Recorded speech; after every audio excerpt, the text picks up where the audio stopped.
ಹೈಕೋರ್ಟ್ಗೆ ಬೆದರಿಕೆ ಹಿನ್ನೆಲೆ ಧಾರವಾಡ ಹೈಕೋರ್ಟ್ ಪೀಠದ ಎಆರ್ಜಿ ಶಾಂತವೀರ ಶಿವಪ್ಪ ಹೇಳಿಕೆ ನೀಡಿದ್ದಾರೆ.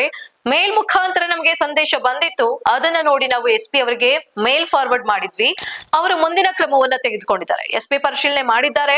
ನಮ್ಮಲ್ಲಿ ಯಾರನ್ನು ಹಾಗೆಯೇ ಒಳಗಡೆ ಬಿಡೋದಿಲ್ಲ, ತಪಾಸಣೆ ಮಾಡಿಯೇ ಕಳಿಸ್ತಾರೆ. ಇದು ಸುಳ್ಳು ಸಂದೇಶ ಎನ್ನುವಂತೆ ಕಾಣ್ತಿದೆ. ಆದ್ರೂ ಕೂಡ ಯಾವುದೇ ರಿಸ್ಕ್ ಬೇಡ ಅಂತ ಎಸ್ಪಿ ಅವರನ್ನ ತಿಳಿಸಿದ್ದೇವೆ. ಅವರು ಎಲ್ಲಾ ಕ್ರಮ ತೆಗೆದುಕೊಂಡಿದ್ದಾರೆ.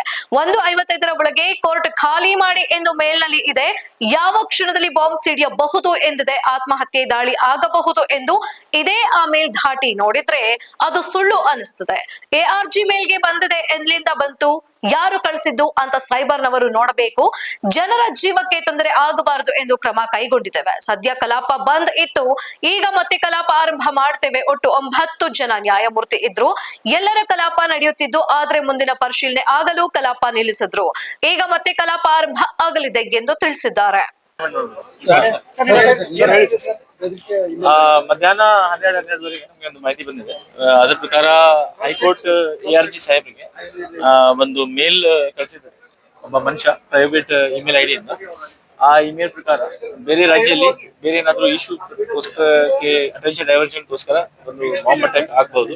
ಆ ಟೈಮಿಂಗ್ ಅರೌಂಡ್ 2 ಗಂಟೆಗೆ ಕೊಟ್ಟಿದ್ದಾರೆ. ಸೊ ನಮ್ದು ಇಮಿಡಿಯೇಟ್ಲಿ ಜಿಲ್ಲಾ ಪೊಲೀಸ್ ಮತ್ತೆ KSISF ಮತ್ತೆ ಫೈರ್ ಮತ್ತೆ ಆಂಬ್ಯುಲೆನ್ಸ್ ಎಲ್ಲ ಡಿಪಾರ್ಟ್ಮೆಂಟ್ ಒಟ್ಟಿಗೆ ಇಲ್ಲಿ ಸ್ಪಾಟ್ಗೆ ಬಂದ ತಕ್ಷಣ ನಮ್ದು ಸೆಕ್ಯೂರಿಟಿ ಡ್ರಿಲ್ ಏನಿದೆ, ಸೆಕ್ಯೂರಿಟಿ ಪ್ರೋಟೋಕಾಲ್ ಪ್ರಕಾರ ಅದು ನಾವೇ ಸ್ಟಾರ್ಟ್ ಮಾಡಿಸಿದೀವಿ.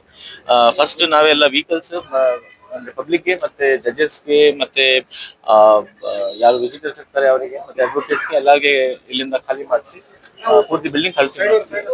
ಈಗ ನಮ್ದು ಎಸ್ ಚೆಕ್ ನಡೀತಾ ಇದೆ. ಯಾವ್ದು ಸಸ್ಪೆಕ್ಟ್ ಆಬ್ಜೆಕ್ಟ್ಸ್ ಇದಾದ್ಮೇಲೆ ನಾವೇ ಮುಂದಿನ ಕ್ರಮ ತಗೊಳ್ತೀವಿ. ಬಂದಿದೆ ಸರ್, ಅಲ್ಲಿ ಎಷ್ಟು ಫ್ರಾಂಕ್ ಖಾಲಿ ಇರ್ಬೋದು, ಅದು ತೀರ್ಮಾನ ಬರ್ಲಿಕ್ಕೆ ನಮ್ದು ಫಸ್ಟ್ ಚೆಕಿಂಗ್ ಆಗ್ಲಿ. ಚೆಕ್ ಆದ್ಮೇಲೆ ನಾವೇ ತೀರ್ಮಾನ ಮಾಡ್ತೀವಿ ಫ್ರಾಂಕ್ ಇದೆಯಾ ಅಥವಾ ಇಲ್ವಾ. ಅಲ್ಲ, ಭದ್ರತೆ ವಿಚಾರವಾಗಿ ಏನ್ ಸರ್, ಹೆಚ್ಚಿನ ಭದ್ರತೆ ಬೇಕು ಅಂತ ಹೇಳಿ ಹೈಕೋರ್ಟ್ ಆನರೇಬಲ್ ಹೈಕೋರ್ಟ್ ನಮ್ದು ಬಹಳ ಸೆನ್ಸಿಟಿವ್ ಇನ್ಸ್ಟಾಲೇಷನ್ ಇದೆ. ಮತ್ತೆ ನಮ್ಮ ಎಲ್ಲಾ ಏಜೆನ್ಸಿಗೆ ಗಮನಕ್ಕೆ ಇದೆ. High court is very critical. ಅದಕ್ಕೋಸ್ಕರ